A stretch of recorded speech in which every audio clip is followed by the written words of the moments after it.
Alright guys, the camera's kind of crooked and it's at a slant, so it makes me look fat, but I'm not fat. So, see, look. Okay.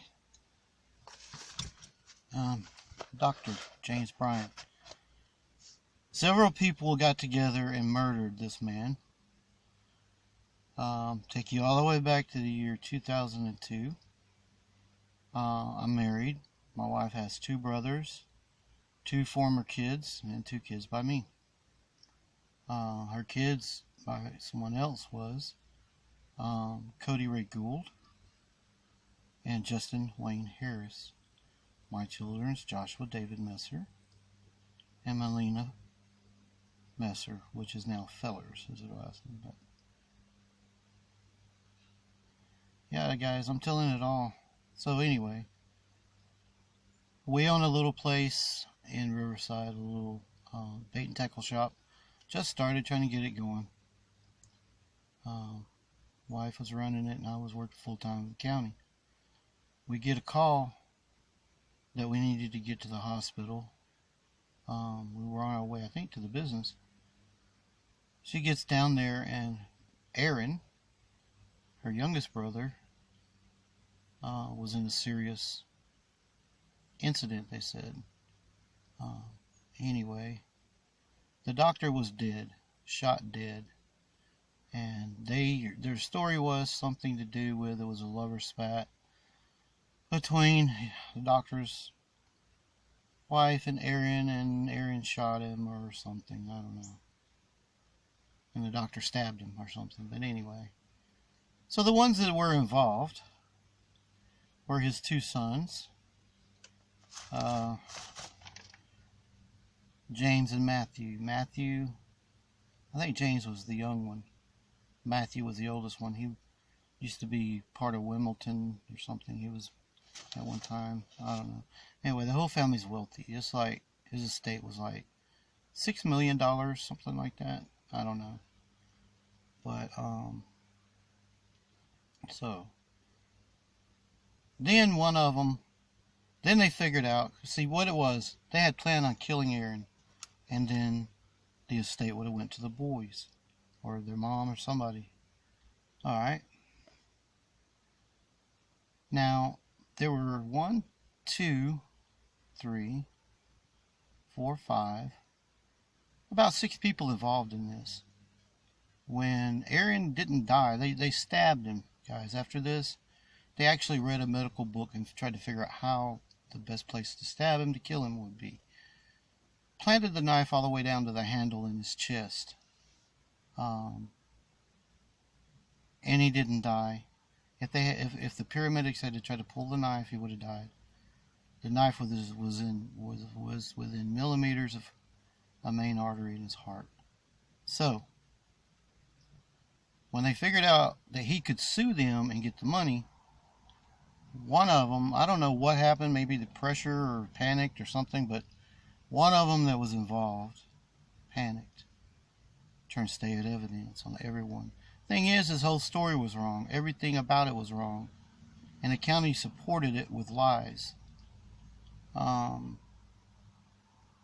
What had happened, guys, was, alright, at the time, next door to me was an older lady, Geneva Faye Baker, or Barker, and her daughter, Brenda Sturgeon, which is Lonnie Dwayne Brewster's mother and grandmother. Now, Lonnie Dwayne Brewster lives, or did, across the street from me. The most psychopathic man you could ever meet. He used to go around and threaten to kill everyone, and shoot everyone, and threaten their families, and all this and that. True psychopath in every sense of the word. Now, he was in on it. Melinda's mom and dad's neighbor right down the street, where that little White House I talk about. Johnny, one of his sons were somehow in on it, or knew about it. The mastermind of the whole thing was a guy by the name of Jason Boyd. And so he turned state evidence, and to prove his story, the detectives ran their vehicle, they said, in an unmarked vehicle without running lights or anything during the same time, during the same traffic, to see that if his story panned out about when he left there and he moved and traveled to another place. And they were specifically asked, did you run with your lights on for the traffic to move so you could get there quicker? And they said no. Now, it wasn't in writing, I don't think, but guess what? From what I understand, the tapes show that the reflections of the windows and everything else in the other vehicles shows they had full running lights, guys. Everything that Lonnie Dwayne Brewster told them was a lie. What I understand happened now was, I don't know if they stabbed Aaron before he shot the doctor or after, I don't know. I really don't know, but apparently he could shoot. Now, if he wanted to kill the doctor, he would. He shot him in the butt and the leg and all that. No kill shots. But Lonnie Dwayne Brewster, from what I understand, picks the gun up, finishes the doctor off. Can you imagine the horror of that man as he's being killed slowly like that? The mother says that she wasn't there and she wasn't a part of it, but there was records that never went into evidence that she was there because her signature is on earlier that day she was there because her signature was on some appliances that was delivered there, from what I understand. Now, she did know, she was a part of it somehow, it seems. But now here's the thing, guys. So they believed all their stuff. The only ones that got arrested was Aaron Harris. The other boys that were involved, even the mastermind, Jason Boyd, never got arrested, never seen the first day. They says because of his diabetes or something, he was dying or something. He's still alive, guys, even today. It's because of who he is related to, I believe. I was told a federal marshal or somebody. But if it's who I think it is, they work for the county too, so, which I'm not sure yet who that is. But, and Johnny Klinsko, his son, from what Johnny said, he's related to the coroner here, which I don't know. I don't believe anything no one tells me anymore. But, alright, so let's speed this up a little bit. So one day, a year or two later, or something like that, the one that Lonnie Dwayne Brewster, his deal was, he wouldn't see prison time for turning over state evidence, as long as he had no negative contact with the police. Well, him and his girlfriend or wife, or whoever she was at the time, that lived across from me, in front of me, got into a domestic dispute. He was like kicking or beating the dog, and the police were called and ended up arresting him, which violated his conditions, and he was sent eventually to prison. Now, in prison, the local PD chief at the time was Johnny Kyle. Now, it's been said by many folks that there's a very close relationship between Johnny Kyle and Lonnie Dwayne Brewster's mom, Brenda Sturgeon. And because of that friendship, Lonnie Dwayne Brewster apparently writes this man from prison, asking him to drop the charges, reverse it, get rid of it, or something. Anything that could reverse and get him out of prison. Johnny Kyle writes him back. I don't know if Johnny Kyle used his real name or not on that one, but telling him he couldn't. It was out of his hands, out of his powers. Now, guys,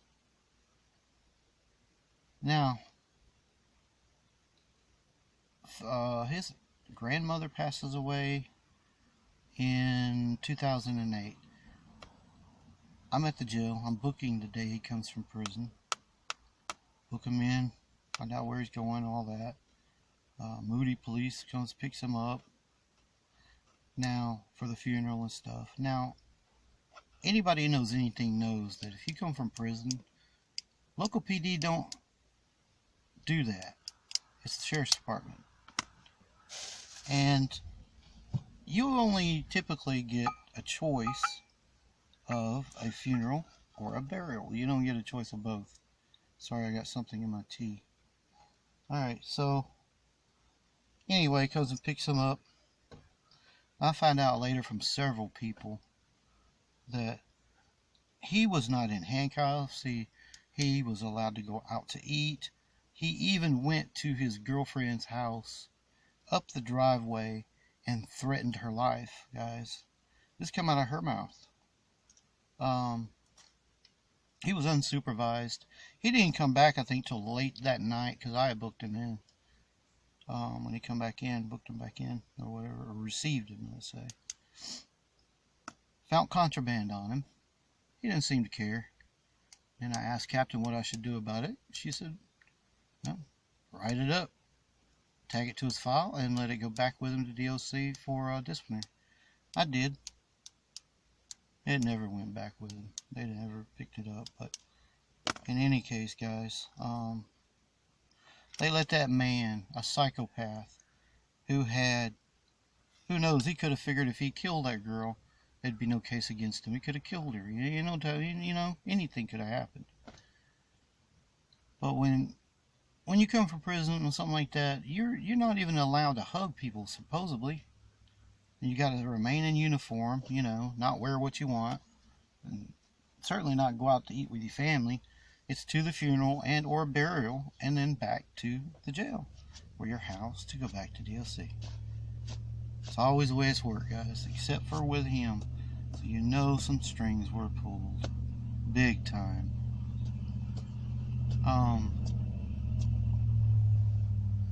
So yeah, that's the story there. But now, after all of that time, for some reason, Aaron Harris is out after doing a life, guys. First try, first time. Somebody pulls strings, because I think they're trying to hem me up so they get him out. So I don't know if they're trying to say I was involved in that or involved in something else he's trying to get. Whatever it is, they're enabling him, and he came, and I could sense nothing but anger out of this man, no matter how well he tried to hide it. Here's not a good hider, guys. I'm telling you right now.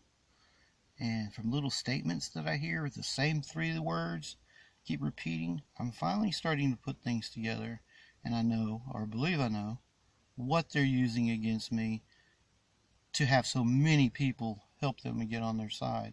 And therefore I know who they are, or some of who they are. I don't know, guys. I have no proof of this, but absolutely everything I have just told you is absolutely the truth. Oh, I had a recording, guys. Listen to this. I had a recording of Lonnie Dwayne Brewster's girlfriend or wife, whoever she was. I know her name. Just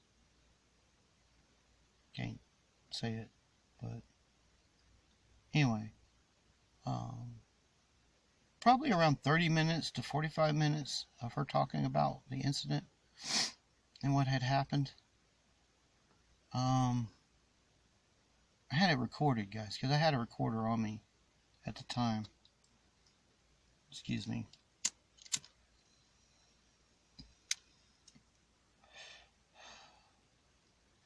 Anyway, so as time goes on a little bit, I start thinking about it.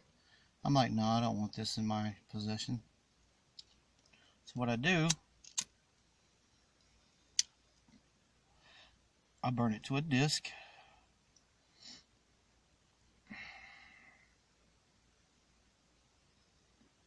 Excuse me. I burn it to a disc, and I take it to the sheriff's department. And I give it to one of the detectives. No explanation, no anything. And put it on his desk. I actually get a cup of coffee, I think, or something, or he offered something he did. I forget which. I can't remember. But anyway, um, nothing ever became of that, guys. Nothing. Now, as time goes on, I'm going to tell you some horror stories more about the local police department here, and the officers that you won't believe. But it's true, absolutely true, 103%. But I just wanted to give you a background on. Oh, and I forgot to tell you. After the case was settled and they scared Aaron into taking the life and everything to get the case settled quickly, they scared the boy and went against what his brother told him to do. He was just a country boy, guys. He was already shook up. They started throwing probably death penalty and all, who knows what else at the boy. But he signed a confession and he took the rap for everyone. No one else in jail except, well, the two brothers, or two sons did. One of them spent his whole time at the county as a trustee, the young one. The oldest one, I think, went to prison, I'm not sure. But, what was I going to say? Oh, yeah. Now, right after this happens, connected somehow to the case, I believe that a large amount of donation money was given to the sheriff's department, guys, anonymously, which I figured might have been either their aunt in another state or the mom. I don't know. But now here's the thing, guys. You would think after such a high-profile case, you'd be wanting to investigate who the heck is this donating all this money right after this case, right? You would think that'd be a logical thought. Nope. Now, let me tell you one thing. In big meetings, the sheriff loves to boast about this, but he won't go into full details. They received a letter once, anonymously, talking bad about the sheriff's department. Well, one thing about the sheriff is image. It's the only thing he cares about, guys, mainly is image. Hiding as much as he can from the media and image. I can prove all that. I'm not the only one that says that. I lost my train of thought. Hold on. Oh, so it wasn't a threat letter. It was just a negative opinion letter. He spent county time, money, and resources to investigate who this was that sent this letter. He boasts and brags about it. He wants everybody to know that even if you send something anonymously, you'll find out. Well, they found out who it was. They reviewed all of the videotapes from the post office till they found it out. It was an old lady. I hope to God that he didn't somehow threaten that old lady. His story usually ends there, but he gets the point to everybody.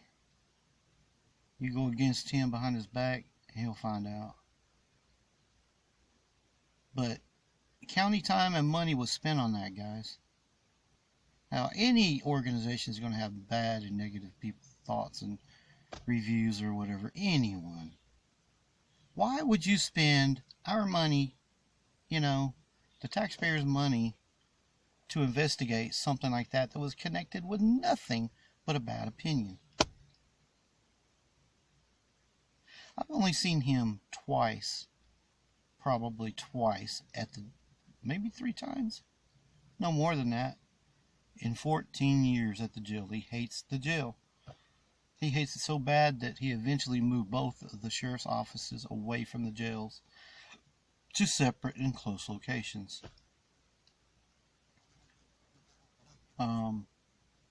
Once I saw him in Asheville. I came into work, and earlier that day, apparently someone escaped. Had access to one of the key rings or keys from the jail. Went out the back door or something. Climbed the little top of the fence thing, got out. Second time, okay, let me tell you this story. Moody brings, well, I ain't gonna tell you. Anyway, I already did. Brings in, there's this female, he comes in to get a female for their court. She comes out and her uniform's all tethered, holes all in it, rips all in it, and everything else. Well, I don't want to send her out like that. So I send for the trustee, go downstairs, find her a uniform. I guess it was wash day, I don't remember, but they were having a hard time finding one to fit her. Well, the officer gets tired of waiting, so he says, I'm going to take her anyway. I says, look, no, it wasn't court. I'm sorry, back up. It was for a doctor's appointment or something, maybe. Yeah, doctor's appointment. I'll tell you how I know now. Anyway, so he says, something, but don't worry about it. When they get there, you're going to put her in a gown anyways. That's how I remember it. It's a doctor's.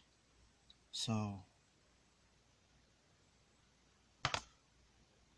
the freak was... Hold on, guys. Okay, so after that, then she goes to court. Anyway, somebody notices her clothes and makes a comment about it. It gets back to the sheriff. He comes in there all blazing and mad, grabs Captain Moss to the back in the office, and all we hear is yelling back there. And then she even walks up front for a minute to get something, goes back down there. And I know what happened. And I go back there and I try to explain to the sheriff. He's like, Mr. No, don't worry, I'm mad right now. We'll talk later. I said, but sir, I know what, don't want to hear it. Okay. So I'll go up there and I'm trying to write fast an incident report explaining what happened. The officer refused to wait. I told him that I was trying to get her a uniform, yada, yada, yada.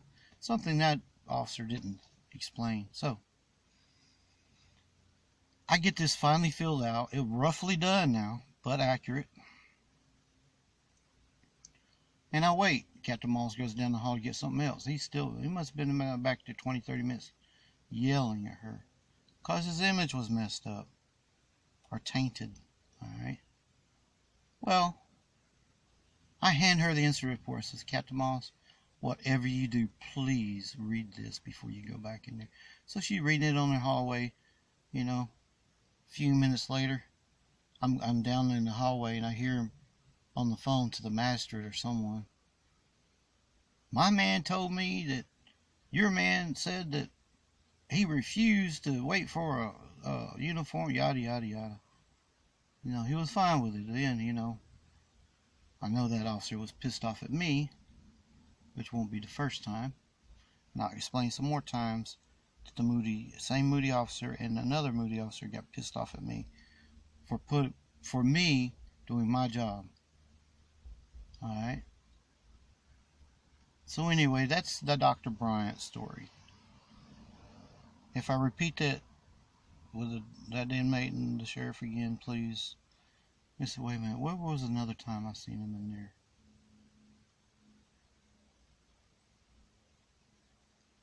That was a long time ago with the keys. And hold on, guys. When was another time I seen him there? No, I'm pretty sure it was 3 though. Anyway, guys. I gotta figure out what my next video is going to be about. Because I'm tired, it's hot out. And I can't think, but I'm sure there's things I have missed here on this. But this video is already long, so I guess I'll add more about the Moody cops and the things that went on there after this video. Alright guys, thanks for watching. Like and subscribe, they always say. Thanks.